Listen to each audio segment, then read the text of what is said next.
Chiefs and the Rebels, folks, 33 points to 30. It wasn't supposed to be as close as this. It wasn't supposed to be as close as this. I mean, the Chiefs complete the sweep for the New Zealand teams over the Aussie teams this weekend. The Tars and Hurricanes were close, but the Force got well done by the Highlanders. The Reds likewise by the Blues. And the Crusaders did the job in their game over the Brumbies.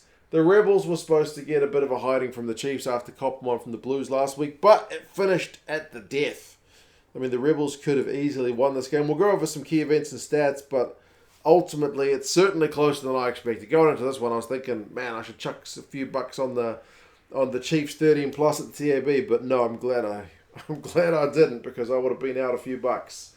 33-30. They almost lost it. I mean, it was virtually no scoring really. The Rebels opened the scoring on about 20 minutes with a penalty. Jacobson powers over. Tia gets one when the backs kind of unleash and really find some space. At that point, because then Potne Fa'amusili gets yellow carded as well, after making a big tackle, but the next kind of, I think he infringes the breakdown or something. I'm sure the route is coming. But the Rebels get a try through Gordon, and it's a 2-point ball game at halftime. The run meters and stuff are pretty close. The Chiefs have more territory. Chiefs have been coughing up a little bit too much ball. The Rebels have fallen off a few too many tackles, but it's close. It's a 2-point game at halftime. And then the tit for tat continues, because you got Callaway from turnover ball, Tokiaho with some absolute power. I think he's the form New Zealand hooker at the moment, surely. But yes, it's 17-12 Rebels, 19-17 Chiefs, and then 26-17 with Narawa. The steps.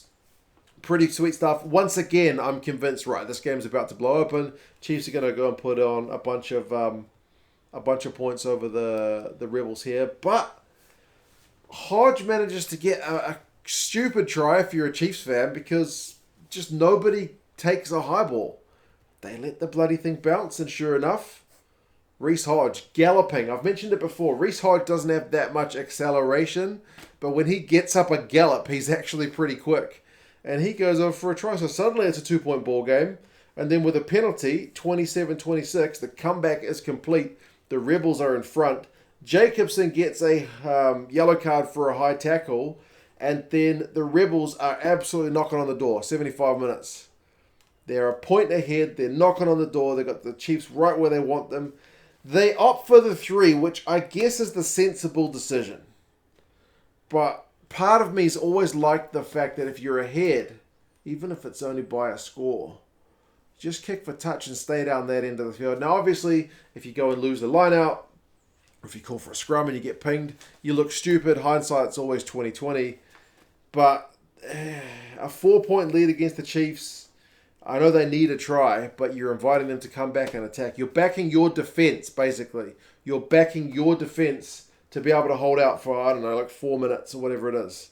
And the Rebels legit have the worst defense in the competition. So, easy for me to say this in hindsight, but they should have gone for touch and tried to get a try. At least, even if you don't get the try, at least you win your line out, go through some phases, you run the clock down, the Chiefs are in their own 22, they've got to exit, they've got to go length of the field. But no, they take the 3, 4-point lead. Wouldn't you know it? The Chiefs get a penalty from the restart. Wells gets a line-out steal, but the Chiefs still end up getting the ball because the Rebels can't exit. And wouldn't you know it, the Reds, where do they come from? The Rebels concede a try. The Chiefs go through those phases, and Ollie bloody Norris goes over on 79 minutes. Yeah, man. The Rebels, with that charge down from their exit, they just got no distance on it. They invited the Chiefs back onto them. And wouldn't you know it, 33 points to 30. Brutal one for the Rebels, but good on the Chiefs for staying in the fight. Maybe a little bit frustrating for the Chiefs to seemingly be in positions to run away with this game and never take it, but you got to give some credit to the Rebels. Run meters 420 to 441. That's pretty even. The Chiefs edge the position and territory 54 and 58% respectively, but the Rebels have more clean breaks, 6-5. It's the defenders beaten where I think the Rebels are struggling this season. 36 by the Chiefs, 12 by the Rebels. What that correlates to is the Rebels' tackle percentage is 78, which is poor. That's real bad. Anything below 80 is bad. So 2% below 80 is even worse. Like 80 is not great. The Chiefs are at 89. Some of the sides this season are in the 90s, so 78 is really bad. Turnovers conceded for the Chiefs is 12 to the Rebels 5, so the Chiefs are still a bit guilty of coughing up some pill, and then they pay for it at times directly. Josh Ioane, pretty good game from him, 102 run meters, 2 clean breaks, 6 defenders beaten.